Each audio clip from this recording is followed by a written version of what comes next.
Hello everyone, welcome to complex engineering. तो अभी हम लोग बात करने वाले बक कन्वर्टर के बारे में। तो सबसे पहला जो बक कन्वर्टर होता है वो एप्लीकेशन ही होता है चॉपर का। और ये बक कन्वर्टर होता क्या है, यहाँ पर अगर हम लोग देखें जो बक कन्वर्टर होता है वो step down DC to DC converter होता है।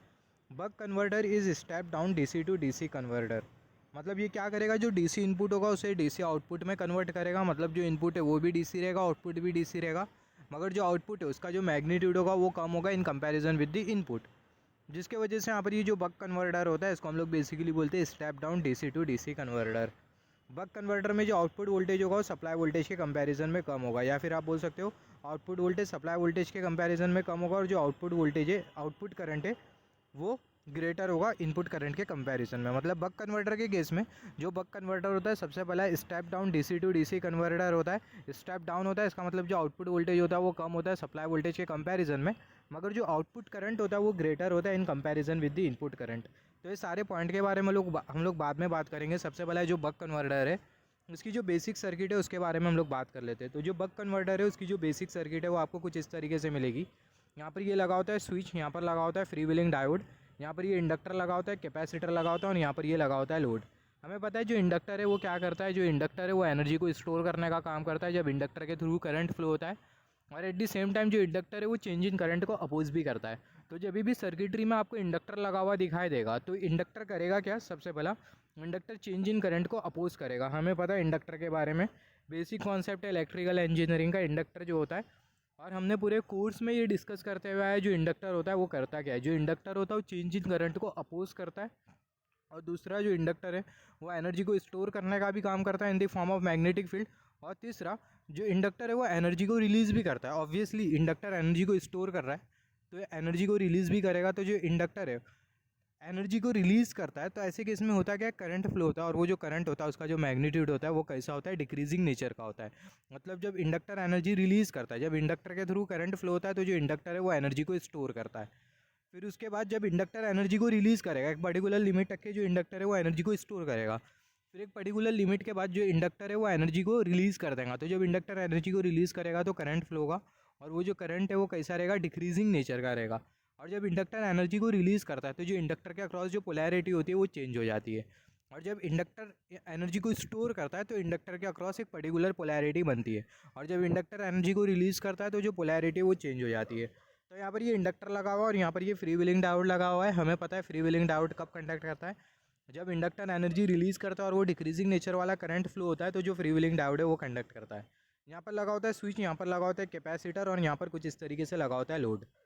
तो यहाँ पर अगर हम लोग देखें जो सर्किट है इसके, अगर हम लोग वर्किंग प्रिंसिपल के बारे में बात करें तो यहाँ पर इसका जो वर्किंग प्रिंसिपल है बक कन्वर्टर का, इसको हमने दो मोड में डिवाइड किया है। मोड नंबर 1 जिसमें होगा क्या, ये जो स्विच है वो ऑफ स्टेट में रहेगा, मतलब ये जो स्विच है वो क्लोज रहेगा।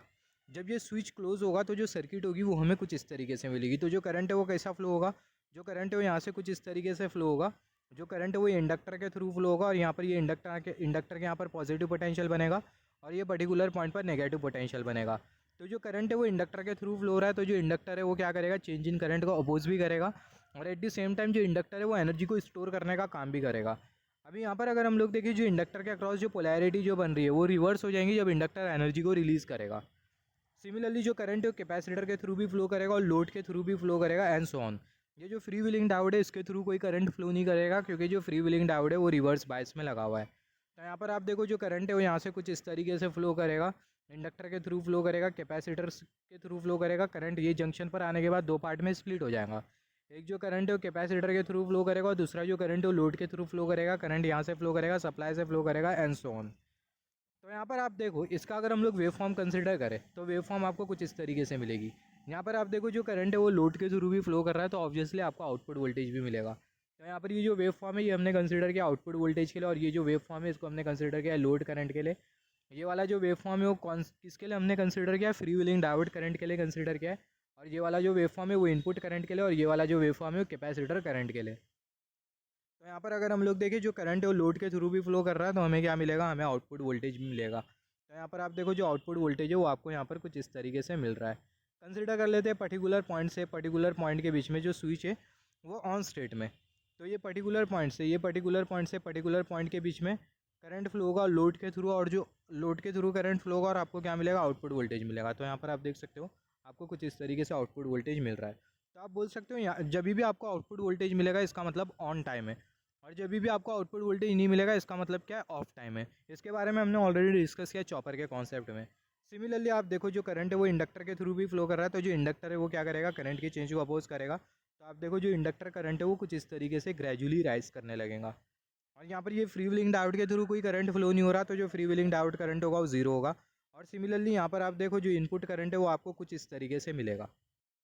फिर उसके बाद अगर हम लोग देखें यहाँ पर हमने डिस्कस किया मोड नंबर 1, अभी आ जाता है मोड नंबर 2। तो मोड नंबर 2 में होगा क्या, यहाँ पर ये जो स्विच जो आपको जो लगा ये ऑन स्टेट से ऑफ स्टेट में आ जाएगा। तो जो सर्किट होगी वो आपको कुछ इस तरीके से मिलेंगी। तो जब स्विच ऑफ स्टेट में आ जाएगा तो ऐसे केस में होगा क्या, पहला जो स्विच था वो ऑन स्टेट में था, अभी जो स्विच है मोड नंबर 2 में ऑफ स्टेट में आ जाएगा। तो जब स्विच ऑफ स्टेट में आ जाएगा तो जो इंडक्टर ने एनर्जी को स्टोर किया था वो एनर्जी को रिलीज़ कर देगा। तो जब ये इंडक्टर एनर्जी को रिलीज़ करेगा तो जो फ्री व्हीलिंग डायोड है इसके थ्रू करंट फ्लो होगा। जो करंट है वो कुछ इस तरीके से फ्लो होगा। जो करंट है ये इंडक्टर के थ्रू फ्लो होगा, कैपेसिटर के थ्रू फ्लो होगा, लोड के थ्रू फ्लो होगा, यहाँ से फ्लो होगा, फ्री व्हीलिंग डायोड के थ्रू फ्लो होगा, एंड सो ऑन।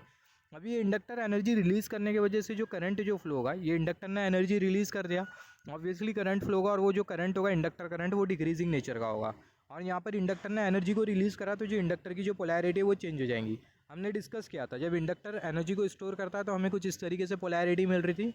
अब इंडक्टर एनर्जी को स्टोर कर रहा था तो हमें पोलैरिटी कुछ इस तरीके से मिल रही थी। अभी इंडक्टर ने एनर्जी को रिलीज़ किया तो जो पोलैरिटी है वो क्या हो जाएंगी, चेंज हो जाएंगी। तो यहाँ पर आप देखो जो वेव फॉर्म होगा वो आपको कुछ इस तरीके से मिलेगा। अभी आपको आउटपुट वोल्टेज मिलेगा क्या, ऑब्वियसली आपको आउटपुट वोल्टेज नहीं मिलेगा। यहाँ पर आप देखो जो लोड है इसके थ्रू जो करंट जो फ्लो हो रहा है वो इंडक्टर करंट फ्लो हो रहा है, ये सप्लाई करंट फ्लो नहीं हो रहा। अगर सप्लाई करंट लोड के थ्रू फ्लो हो रहा होता तो आपको आउटपुट वोल्टेज मिलता।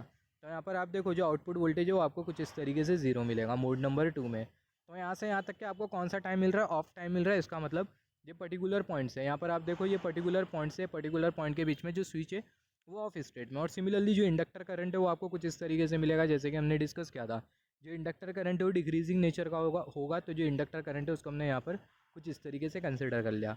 यहाँ पर आप देखो जो फ्री व्हीलिंग डायोड का जो करंट होगा वो एक्जैक्टली बराबर में होगा इंडक्टर करंट के। यहाँ पर अगर हम लोग देखें जो फ्री व्हीलिंग डायोड के थ्रू जो करंट जो फ्लो होगा वो बराबर में होगा इंडक्टर करंट के। तो यहाँ पर अगर हम लोग देखें जो फ्री व्हीलिंग डायोड का जो करंट है वो एक्जैक्टली बराबर में इंडक्टर करंट के। और एट द सेम टाइम जो इनपुट करंट है वो आपको कैसा मिलेगा, जीरो मिलने वाला है। सिमिलरली मोड नंबर 1 जो है वो फिर से रिपीट होगा। अगेन ये जो स्विच होगा वो क्या होगा, ऑन स्टेट में आएगा। तो जब ये स्विच ऑन स्टेट में आएगा तो जो करंट है वो कुछ इस तरीके से फ्लो करेगा। शेडेड रीजन आपको इंडिकेट कर रहा है करंट का फ्लो। जो करंट है वो इंडक्टर के थ्रू फ्लो करेगा, ये पोलैरिटी बनेगी, कैपेसिटर के थ्रू फ्लो करेगा, लोड के थ्रू फ्लो करेगा, एंड सो ऑन। तो अगेन जो मोड नंबर 1 है वो रिपीट होने लगेगा। तो आपको जो आउटपुट वोल्टेज हो कुछ इस तरीके से मिलेगा। इंडक्टर करंट आपको कुछ इस तरीके से मिलेगा। जो डायोड का जो करंट है वो आपको कुछ इस तरीके से मिलेगा। डायोड करंट जीरो रहेगा क्योंकि जब स्विच ऑन स्टेट में होता है तो जो फ्री व्हीलिंग डायोड है वो कंडक्ट नहीं करता। तो जो डायोड करंट है वो आपको कुछ इस तरीके से जीरो मिलेगा। और जो इनपुट करंट है वो आपको कुछ इस तरीके से मिलेगा अगेन।